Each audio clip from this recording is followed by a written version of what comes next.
Hello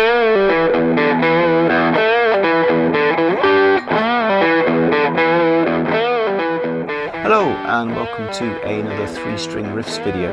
So continuing with famous songs using different scales. So there's a bunch of demos and we've started to look at how the scales work within particular riffs, to give like different character, different styles, that kind of thing. Pentatonic, minor pentatonic. This is pretty much the daddy of rock and blues, gets used all the time. Very simple, very strong sounding scale. Great for riffs, probably, you know, for like blues, rock, better than the sort of 7-note minors that we were looking at, to be honest. So as with the major pentatonic that we looked at in the previous video, this is like a minor scale with 2 notes removed, so we've just left 5 and it sounds really strong, and that is hence why it gets used all the time, either in solos or for particular sort of hooks and riffs in songs. You can download a PDF which is available on the website, so either EBEDAD for different scale patterns, really good reference sheet, some chords in there as well, or there's GDG, which is what we'd class as our standard tuning. They're both available. We're actually in EBE here because we're going to start off with the Lenny Kravitz song Are You Gonna Go My Way, which was on the demo which was released a few weeks ago on this channel. So let's get straight into it. So we are E, B, E. Okay, so very, very brief recap. Here is an E natural minor scale.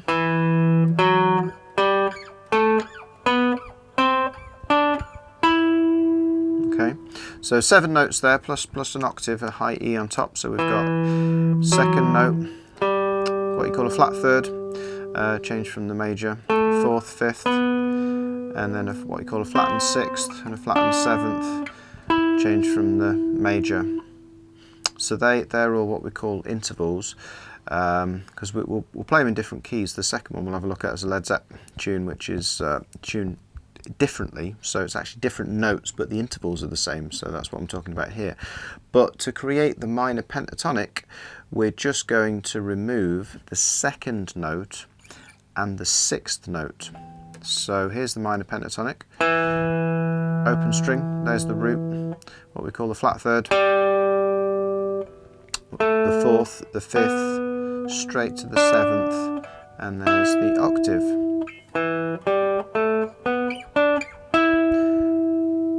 Really sort of strong, really positive, not as versatile, but great for guitar riffs. Most rock is sort of blues influenced, and so this particular scale gets used all the time in blues. So the Lenny Kravitz one is in it's in the key of E, so we're tuned correctly here. And like an open position pattern for the scale could be open, fret 3, fret 5. That's on the bass string, open. And same again, fret 3, fret 5. You can do the same thing here as well. And you can carry on. So we've in fact got, we've actually got the same frets across all of the strings, so frets 3 and 5, so that's quite handy. And the riff itself starts with a bend, which again is possibly one of the most widely used sort of bluesy licks. So you bend in, I'll go into this in more detail, we'll probably do another sort of tuition video on it, but you basically bend in that and releasing it, and then in the same movement it's a little flick off. Kind of looks easy, it's quite difficult to do. Little pull off to fret 3, and so you effectively get you get that sort of sound, and then finishing on fret 5. So that's landing back on the E note, or what we call the root note, and then after that play a low E, and then play fret 3, fret 5 on the middle string. So that is effectively the riff. And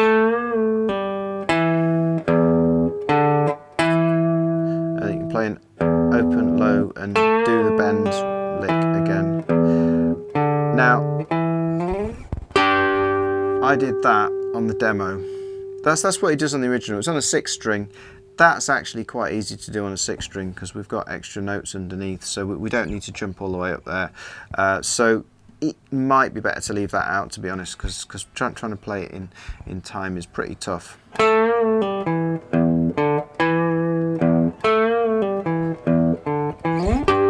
It's quite difficult to get all the way up there. So you could just completely leave it out. But that's the riff for the verse. And what actually happens, it's such a good riff that he just changes the key of it. So that was starting on E, wasn't it? The open string. If we started at fret 3, that would be a G. Now, in order to play a G minor pentatonic, I just need to have a look at the distance between all of the notes. So it's open to fret 3, so that's a 3-fret gap. Then 2 frets up to fret 5, open to fret 3 to fret 5. So if I start from here, I need to go up 3 frets. So I need to go up to fret 6. And then there's fret 8.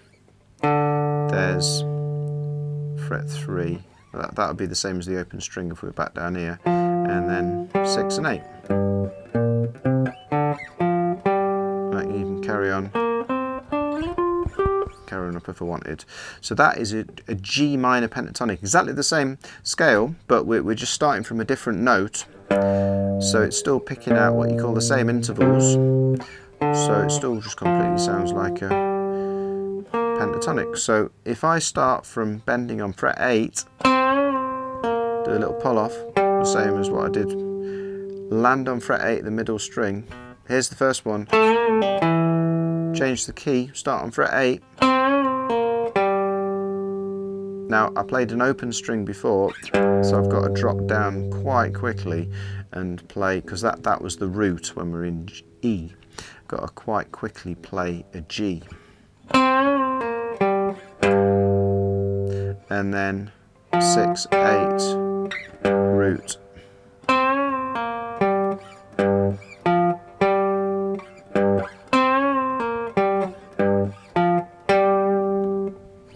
Here's the one in E. Bass, bass, bass. Put that in if you want, but leave it out by all means because it's quite difficult.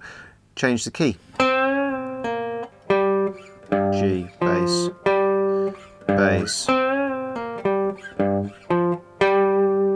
And then when it sort of turns back round, to go back to the E riff, he just does a little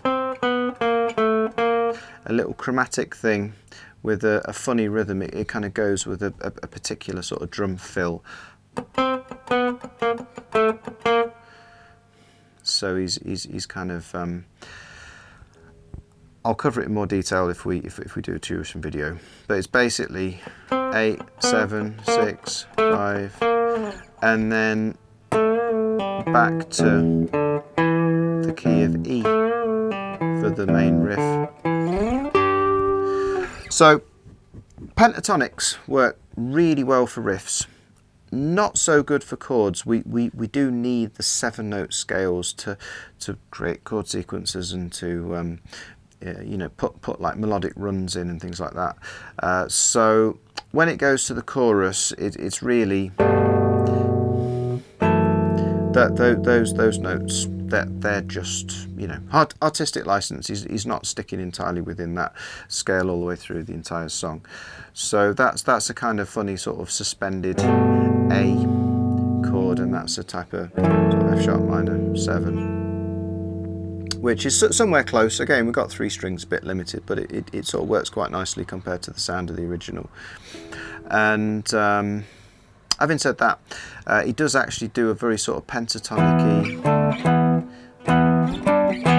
sounding little bit for the chorus, where you can either play, I played power chords, and I went, so that's frets 5 and 7 for an E power chord down to a D, and then you can go up to frets 8 and 10 for a G power chord.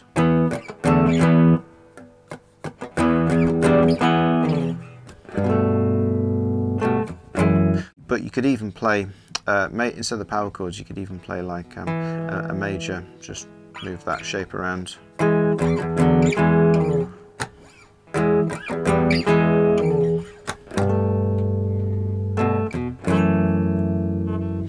And then verse chorus goes around that a few times. It's got a really nice, great fun to play. It's not technically speaking pentatonic, but I'll show you it because it's such a good chord progression.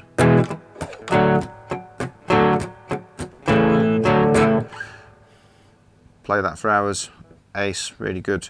So that is an E down to a D down to an A. So it's fret 4, fret 5, fret 7. So this particular shape. Drop it down to D, 2 frets lower, 2, 3, 5, and then keep your little finger. And there's loads of like mutes in between.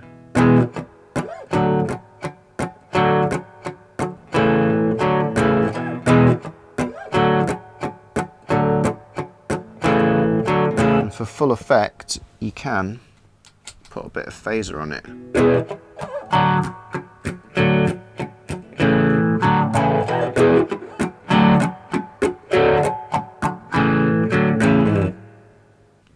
So here's another great minor pentatonic riff, a bit of Led Zeppelin. So it's particularly famous for John Bonham's immense drum solo, but Moby Dick is actually a great guitar riff as well.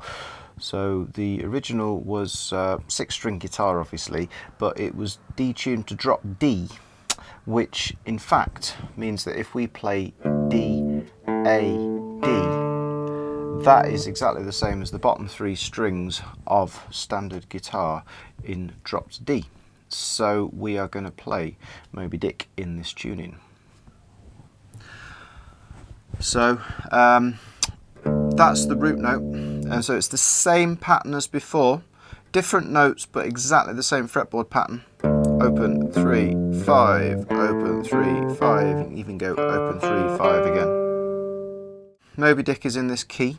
It starts with a D, and then it goes straight up to the octave in this open position scale, and you can do a pull off and then go straight down to frets 5 and 3 on the bass string.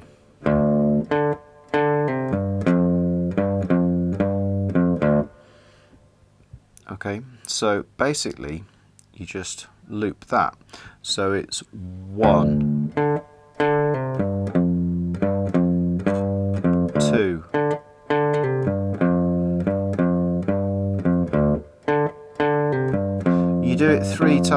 4 times, sorry, because it's actually a 12-bar blues. Hopefully you're familiar with a 12-bar blues form. It's a blues that lasts for 12 bars, but in particular it follows a very exact or very common chord sequence, and so we're changing to G this time, and we're going to play the riff over G twice.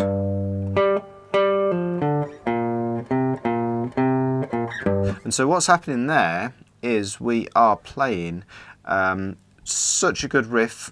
As with the Lenny Kravitz one, let's just put it in a different key. So this time we're going to start D, F, G. So when we play a blues, the next chord we hit is a G if we're in this key. And so there is the G minor pentatonic. Fret 5, fret 1, 3, 5, 3, 5. Play the riff using that scale, exactly those notes, from low G to high G.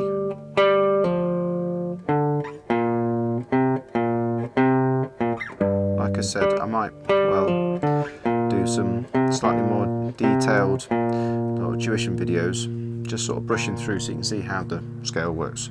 And then back to the D.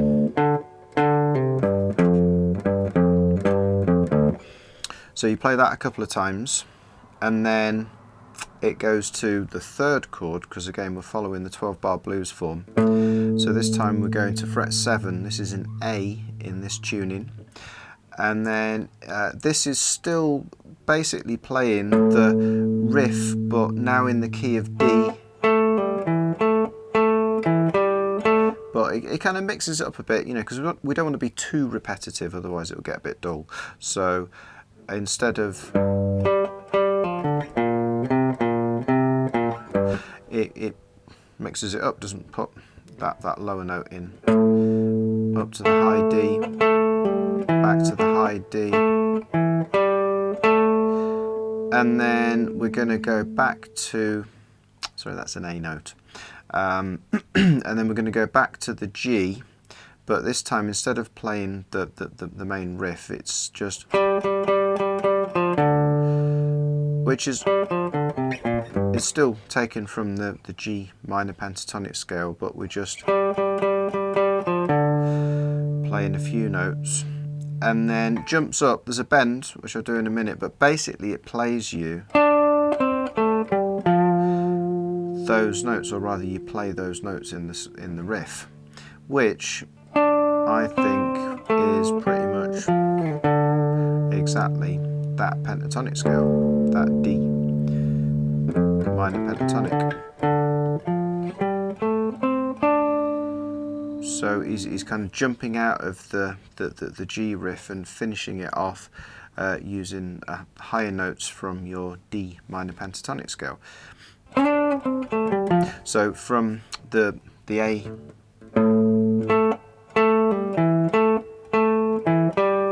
the G, I'll put the bend in, I'm just playing the straight notes there, and then back in again to the low riff a couple of times, playing that with the bend. Sounds like that.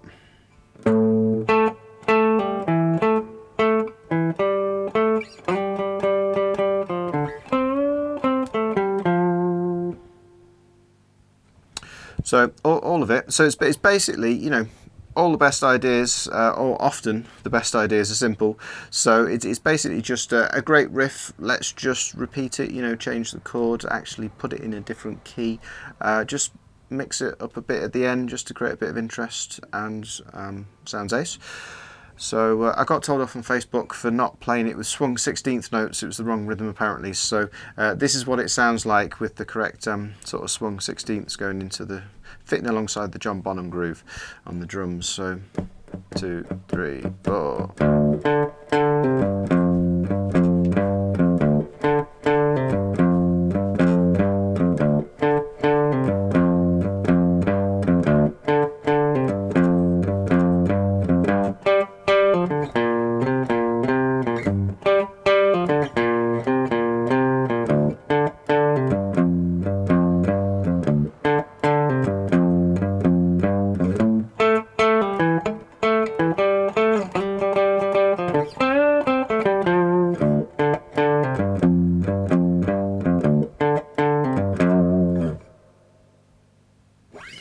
So in that particular one, I mean, it goes, like I said, it goes into an epic drum solo afterwards, but such a good scale to use, you don't even need any chords in this particular song. So just great riff, change the key, job done. So hopefully you can hear, compared to say the natural minor scale in a couple of the earlier sort of scale demo videos, you can hear how this has got a much stronger, less versatile, less sort of subtle, but just much stronger sound. All the notes sound great together, and so it's really good for, you know, just creating loads of iconic classic riffs. So that's it.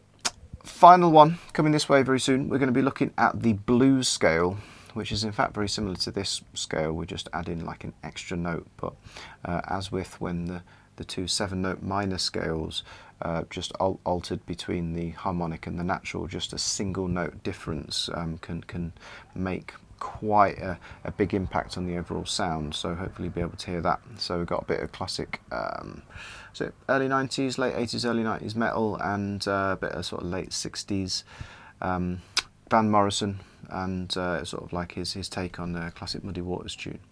So we'll look forward to seeing you here again soon on Coda Guitar.